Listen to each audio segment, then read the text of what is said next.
भारत के पास दुनिया का सबसे बड़ा लिखित संविधान है और एक छत के नीचे लोकतंत्र को मानने वाले लोगों की संख्या भारत से ज्यादा और किसी भी देश में नहीं है। मगर इस लोकतंत्र के लंबे राजनीतिक सफर को समझने वाले जानते हैं कि इस रास्ते में कई बार ऐसे मौके आए हैं जब खुद को बचाने के लिए या फिर बनाए रखने के लिए कुछ लोगों ने देश की सबसे पवित्र परिभाषा को तोड़ने मोड़ने का प्रयास किया है। शर्मिंदगी की बात यह है कि इस लिस्ट में उन लोगों की संख्या सबसे ज्यादा है जिन पर देश में लोकतंत्र को मजबूत बनाने और बनाए रखने की जिम्मेदारी होती है। सत्ता में बने रहने के लालच में इंदिरा गांधी ने साल 1975 में इमरजेंसी के जरिए कुछ ऐसा ही करने का प्रयास किया था। आपने इमरजेंसी की कहानियां किताबों में पढ़ी होंगी। उन 15 महीनों में देश का जीवन कितना मुश्किल हो गया था ये भी आप जानते होंगे। मगर इसके बाद क्या हुआ था और क्यों इसके बाद की कहानी को भारतीय राजनीति में एक नए युग की शुरुआत समझा जाता है। आज की इस वीडियो में आपको अपने कुछ बड़े और गंभीर सवालों के जवाब मिलने वाले हैं, तो इस वीडियो में शुरू से आखिर तक बने रहिए। साल 1952 के फरवरी महीने में जब आजाद भारत के पहले आम चुनाव के लिए मतदान का काम पूरा हो गया और परिणाम की घोषणा हुई तो कांग्रेस को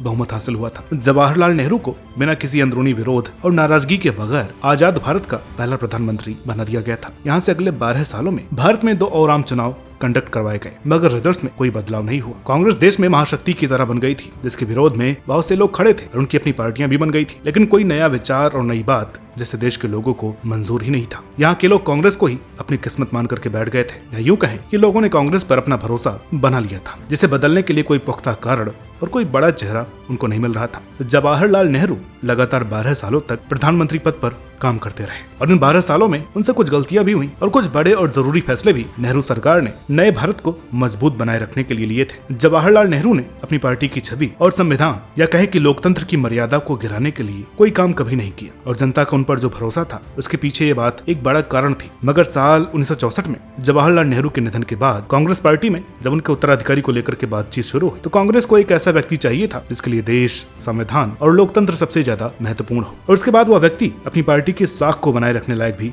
होना चाहिए था। लाल बहादुर शास्त्री का व्यक्तित्व और उनके काम इस ढांचे में पूरी तरह से फिट बैठ रहे थे, इसलिए लाल बहादुर शास्त्री को देश का दूसरा प्रधानमंत्री बनाया गया। और जैसा कि आपको मालूम है कि अपने पद पर रहते हुए नेहरू जी की ही तरह शास्त्री जी का भी निधन हो गया था। यहाँ से एक नई कहानी शुरू होती है जिसमें वो सब कुछ होने वाला था जिसको रोकने के लिए जवाहरलाल नेहरू और शास्त्री जी ने भरसक प्रयास किया था। साल 1966 में इंदिरा गांधी को प्रधानमंत्री बनाया गया जो अपने पिता की भरी पूरी विरासत को लेकर राजनीति में आई थी और अब उन्हें एक महत्वपूर्ण पद पर अपने पिता के कामों को आगे लेकर के जाना था। साल 1967 में इंदिरा गांधी मतदान के जरिए निर्वाचित होकर के संसद तक पहुंच गई और उन्हें प्रधानमंत्री के पद के लिए भी चुन लिया गया था। देश में पहली बार कांग्रेस का प्रभाव सिमटता हुआ नजर आ रहा था। साथ ही प्राइम मिनिस्टर के कुछ फैसलों के पीछे का गणित जानने वाले समझ गए थे कि पार्टी में अंदरूनी रूप से कुछ भी सही नहीं चल रहा है। इसका असर तब देखने को मिला जब इंदिरा गांधी ने अपने सरकार के फाइनेंस मिनिस्टर से विचार विमर्श किए बिना ही बैंकों के नेशनलाइजेशन का फैसला कर लिया था। अपने ऐसे ही कुछ फैसलों और बातों के कारण इंदिरा गांधी को कांग्रेस पार्टी से निकाल दिया गया था, जिसके बाद उन्होंने अपने साथी नेताओं के साथ मिलकर एक नए संगठन का निर्माण किया जिसे कांग्रेस आर नाम दिया गया था। 14 बैंकों के राष्ट्रीयकरण के साथ साथ प्रीवी पर्स व्यवस्था को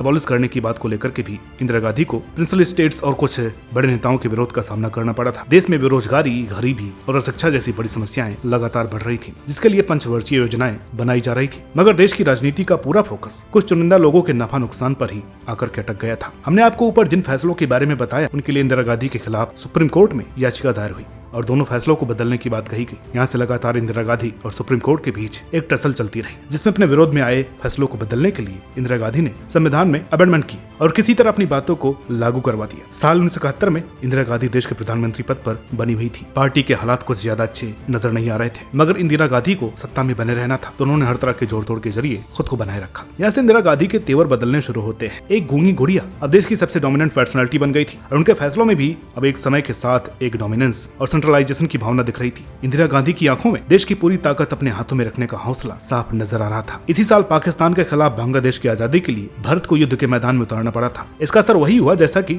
हर युद्ध की कहानी में होता है। इस युद्ध के कारण भी देश की इकोनॉमी पर बुरा असर देखने को मिला। इन्फ्लेशन बहुत तेजी से बढ़ गया और लोगों को अपना काम जारी रखने में भी मुश्किल पेश आने लगी थी। युद्ध में भारत को मिली जीत के बाद एक तरफ जहाँ इंदिरा गांधी की इमेज को स्ट्रॉन्ग बूस्ट मिला और वो एक काबिल नेता बन गई तो दूसरी तरफ उनकी पार्टी के कुछ नेताओं का नाम करप्शन के मामले में सामने आ रहा था। गरीबी हटाओ किनारे से सत्ता में आई इंदिरा गांधी के खिलाफ इन मामलों की वजह से देश भर में प्रोटेस्ट हुए। गवर्नमेंट प्रॉपर्टीज को नुकसान पहुंचाया गया और धीरे धीरे युद्ध में मिली जीत से कमाई शोहरत अब हाथ से मिट्टी की तरह फिसल रही थी। साल 1974 में लोगों के विरोध प्रदर्शन की वजह से इंदिरा गांधी को गुजरात में अपनी सरकार को डिसॉल्व करना पड़ा, जिसके बाद बिहार में भी इंदिरा गांधी की करप्ट नीतियों के खिलाफ एक बड़ा आंदोलन खड़ा हो गया था। ये इंदिरा गांधी के लिए एक मुश्किल चुनौती थी, क्योंकि यहाँ आंदोलन का नेतृत्व जयप्रकाश नारायण कर रहे थे। जॉर्ज फर्नांडिस की अगुवाई में देश के लगभग 17 लाख वर्कर्स प्रोटेस्ट के लिए तैयार हो जाते हैं और ये उस समय दुनिया की सबसे बड़ी इंडस्ट्रियल स्ट्राइक बन जाती है। इंदिरा गांधी को अब कहीं न कहीं सत्ता से बाहर होने का डर परेशान करने लगा था और इस परेशानी का असर उनकी बातों में नजर आ रहा था, जब उन्होंने देश भर में चल रहे प्रोटेस्ट और स्ट्राइक्स को foreign funded anti national movement बता दिया था। तो ये साफ पता चल रहा था इंदिरा गांधी को देश भर में लोगों का बदलता रुख रास नहीं आ रहा था। India is Indira and Indira is India जैसी परिभाषाएं बेसलेस और बेतुकी बातें बन गई। साल 1975 तक पिछले लगभग 9 सालों से देश के सबसे शक्तिशाली पद पर बैठी इंदिरा गांधी को अब यहाँ से हटने का मन नहीं कर रहा था। इंदिरा जैसे हमेशा के लिए अपनी जगह पर बने रहना चाहती थी और इसके लिए उन्होंने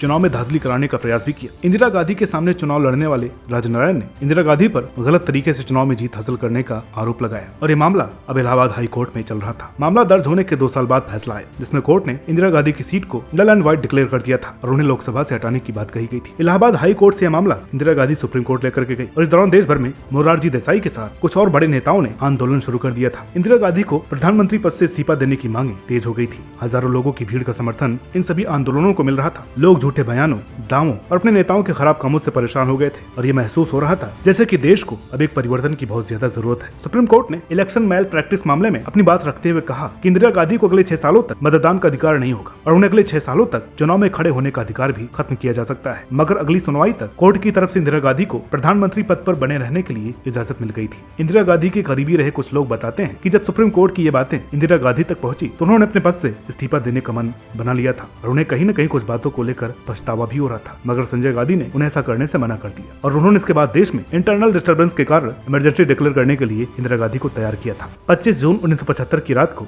इंदिरा गांधी ने अपनी बात तत्कालीन राष्ट्रपति फखरुद्दीन अली अहमद तक पहुंचाई और प्रधानमंत्री के कहने पर राष्ट्रपति ने देश में इमरजेंसी के डिक्लेरेशन पर हस्ताक्षर कर दिए थे। इंदिरा गांधी के प्रधानमंत्री रहते हुए अब तक बहुत कुछ ऐसा हो गया था जिसकी तुलना आज कुछ लोग नरेंद्र मोदी सरकार और उनके कुछ फैसलों से करते हैं। पर बात चाहे सेंट्रलाइजेशन की हो या फिर चुनाव में धांधली करने का आरोप हो और संविधान और लोकतंत्र के बारे में आप कुछ न कुछ हर दूसरे दिन सुन ही लेते हैं। खैर, आज की सरकार क्या सही कर रही है और कौन से फैसले और उसके प्रयास गलत है, इसका फैसला समय पर छोड़ देते हैं, क्योंकि समय सबसे सही फैसले करता है। समय के साथ साथ सीखते समझते हुए आज हम सभी को यह स्वीकार करने में कोई दिक्कत नहीं है कि इमरजेंसी का फैसला भारतीय लोकतंत्र पर लगा सबसे काला धब्बा है और इसी फैसले की वजह से ही कांग्रेस का भारतीय राजनीति पर बना हुआ एक अधिकार खत्म हो गया था। ये सब क्यों हुआ, कैसे हुआ था, इसके लिए आपको ये समझ लेना जरूरी है कि इमरजेंसी के उन 15 महीनों में क्या कुछ देश में घटित हुआ था। 25 जून की रात को इमरजेंसी के फैसले पर हस्ताक्षर होने के बाद अगली सुबह 8 बजे प्रधानमंत्री इंदिरा गांधी पूरे देश को रेडियो पर संबोधित करती है और यहाँ से देश भर में लोगों को इमरजेंसी के बारे में जानकारी मिलती है। और हैरान करने वाली बात यह है कि इसके कुछ घंटों पहले ही बिना कोई सूचना के बगैर सरकार के खिलाफ आंदोलन कर रहे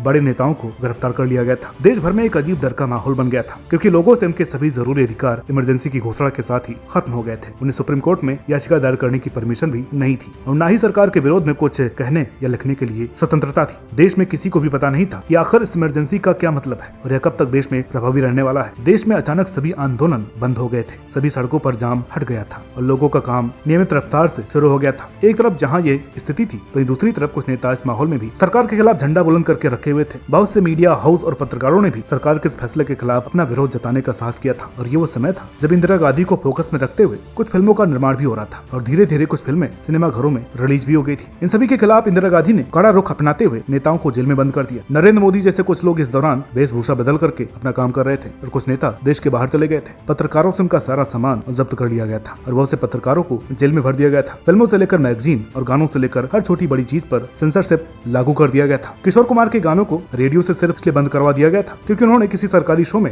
इंदिरा गांधी के फैसले को सही मानने से इनकार कर दिया था। साल 1977 तक एक जदी भी नेता का यह तांडव देश में चलता रहा। 1 लाख से ज्यादा लोगों को जेल में बंद कर दिया गया। आरएसएस और जमात इस्लामी जैसे कुछ संगठनों को बैन कर दिया गया था। विपक्षी नेताओं को अपने ही देश में अपने ही प्रधानमंत्री से छुपते छुपाते हुए गुजारा करना पड़ रहा था। चुनावों की तारीख को आगे बढ़ा दिया गया था और ये सब कुछ इसलिए हो रहा था क्योंकि एक नेता खुद को सत्ता में बनाए हुए रखना चाहती थी। उसे डर लग रहा था कि अगर चुनाव हुए तो उसका डोमिनेंस हमेशा के लिए खत्म हो जाएगा। संजय गांधी ने भी इस बहती हुई गंगा में अपने इरादों को पूरा करने में कोई कसर बाकी नहीं रखी। बढ़ती हुई जनसंख्या को रोकने के नाम पर उन्होंने देश में हजारों लोगों को जबरदस्ती अस्पतालों में भर्ती करवाया और बहुत ही भद्दे तरीके से उनकी नसबंदी करवाई गई। देश में दम घोटू माहौल बन गया था। देश के रक्षा मंत्री राजनाथ सिंह सिंह ने हाल ही में इमरजेंसी से जुड़ा अपना बुरा अनुभव एक इंटरव्यू में शेयर करते हुए बताया था कि पुलिस वालों ने उन्हें अपनी मां से उस समय नहीं मिलने दिया था जब वो ब्रेन हेमरेज से जूझ रही थी और हॉस्पिटल में अपनी आखिरी सांसें गिन रही थी। ऐसी बहुत सी कहानियां समय बीतने के साथ साथ सामने आई, जिन्हें सुनकर के हम महसूस कर सकते हैं कि जब किसी देश में लोकतंत्र और संविधान खत्म कर दिए जाते हैं तो उस देश का माहौल किस तरह और कितनी जल्दी बदल जाता है। इंदिरा गांधी के हाथों में एक लंबे समय तक भारत में कोई भी कानून लागू करने का अधिकार था। वो किसी भी हद तक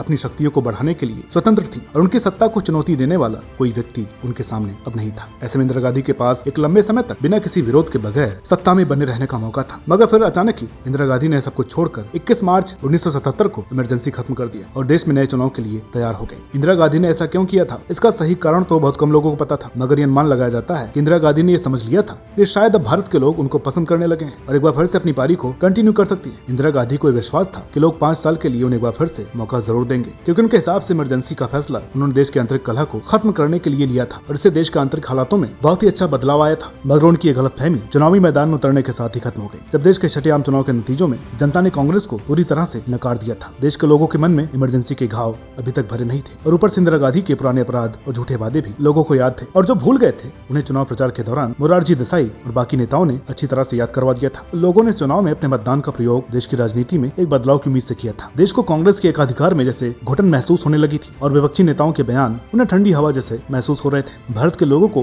अब नए मुद्दे, नई बातें और नए नेताओं की जरूरत थी और इस आवाज को इंदिरा गांधी तक पहुंचने में भी ज्यादा समय नहीं लगा। इंदिरा गांधी को उनके कुछ करीबी लोगों ने और खास करके संजय गांधी ने इमरजेंसी हटाने के लिए मना किया था, मगर इंदिरा गांधी ने किसी की बात नहीं मानी और अब हाल ये था कि लगातार लगभग 10 सालों तक देश के प्रधानमंत्री पद पर रहने वाली इंदिरा गांधी और उनके बेटे को अपनी ही सीट पर छठे आम चुनाव में हार का सामना करना पड़ा था। देश में पहली बार ऐसा हुआ था जब कांग्रेस पार्टी को बहुमत हासिल नहीं हुई थी और कोई दूसरी पार्टी केंद्र में सरकार बनाने का दावा कर रही थी। जनता पार्टी की सरकार केंद्र में बनी और मोरारजी देसाई को प्रधानमंत्री बनाया गया। मोरारजी देसाई भारत के प्रधानमंत्री बनने वाले सबसे उम्रदराज व्यक्ति थे और सबसे छोटे अंतर से प्रधानमंत्री नहीं बनने वाले चौधरी चरण सिंह को भी उनकी कैबिनेट में दूसरा सबसे बड़ा पद दिया गया था। अटल बिहारी वाजपेयी इस कैबिनेट में विदेश मंत्री बने थे और इसके अलावा भी बहुत से नेताओं को अलग अलग पद दिए गए थे। मगर ये सरकार देश के लोगों की जरूरतों को पूरा करने से ज्यादा ध्यान इस तरफ लगाने में व्यस्त हो जाती है। क्यों इंदिरा गांधी से किस तरह इमरजेंसी का बदला ले सकते हैं, लोगों को रोजगार और बाकी चीजें उपलब्ध करवाने की जगह मोरारजी देसाई और उनके मंत्री इंदिरा गांधी को जेल भेजने की कोशिश में लग जाते हैं और आखिर तक इसी कोशिश में सब कुछ भुलाकर ये सरकार देश के लिए कुछ भी अच्छा करने में नाकामयाब ही रहती है। मोरारजी देसाई की सरकार ने संविधान संशोधन के जरिए देश में आपातकाल लागू करने की प्रक्रिया को ज्यादा जटिल बना दिया था, जिससे कोई भी सरकार इसके बाद ऐसा कोई कदम आसानी से न उठा पाए और लोगों के अधिकारों को बचाया जा सके। इसके अलावा मोरारजी देसाई ने भारत रत्न से लेकर पद्म अवार्ड जैसे कुछ बड़े पुरस्कारों को भी बंद करवा दिया था, जो एक चौंकाने वाला फैसला था। आखिरकार आंतरिक खींचातान और सत्ता हासिल करने के लालच के कारण जोर तोड़ से बनी ये सरकार टूट जाती है। मोरारजी देसाई को इस्तीफा देना पड़ता है क्योंकि चौधरी चरण सिंह को इंदिरा गांधी ने प्रधानमंत्री बनने का लालच देकर अपनी तरफ मिला लिया था। मोरारजी देसाई के बाद कांग्रेस के सहयोग से चरण सिंह प्रधानमंत्री बनते हैं, मगर कुछ ही दिनों में कांग्रेस अपना समर्थन खींच लेती है और देश में नए चुनाव की घोषणा कर दी जाती है। 1980 में एक बार फिर इंदिरा गांधी चुनावी मैदान में थी और इस बार पलड़े का भार बदल गया था। जनता पार्टी से महज 2 सालों में लोगों का मोह भंग हो गया था और इंदिरा गांधी पर एक बार फिर भरोसा दिखाने के अलावा कोई दूसरा रास्ता देश के पास नहीं था। इसलिए इंदिरा गांधी एक बार फिर से देश के प्रधानमंत्री पद पर बैठती है और अपने निधन तक इस पद पर बनी रहती है। मगर इससे हमें यह नहीं भूलना चाहिए कि साल 1977 के चुनाव में देश ने एक नए युग का शंखनाद कर दिया था। इस चुनाव के बाद लोगों के लिए कांग्रेस के परे देखना और दूसरे लोगों की सुनना और उनको मौका देना आसान हो गया था। लोगों को अपने नेताओं के लिए बहुत सारे ऑप्शन मिल गए थे और भारतीय लोकतंत्र में इसी चुनाव से सही मायनों में विपक्ष की परिभाषा को और सही स्थिति को आकार मिलना शुरू हो गया था। यहाँ से कांग्रेस के एकाधिकार को कड़ा कंपटीशन मिलने लगा था और आज अगर हम कांग्रेस को विपक्ष में देख रहे हैं तो ये याद रखना चाहिए कि कुछ नेताओं और आम लोगों के एक बड़े फैसले और कुछ आंदोलन के कारण हमें अपने लोकतंत्र को मजबूत बनाने का मौका मिल पाया है। तो दोस्तों, आज के इस वीडियो में इतना ही। उम्मीद करते हैं कि आपको ये वीडियो पसंद आई होगी। वीडियो अच्छी लगी हो तो प्लीज लाइक करें, शेयर करें। चैनल पर नए हैं तो प्लीज इसे सब्सक्राइब करना ना भूलें। मिलते हैं आपसे अगली वीडियो में, तब तक के लिए नमस्कार।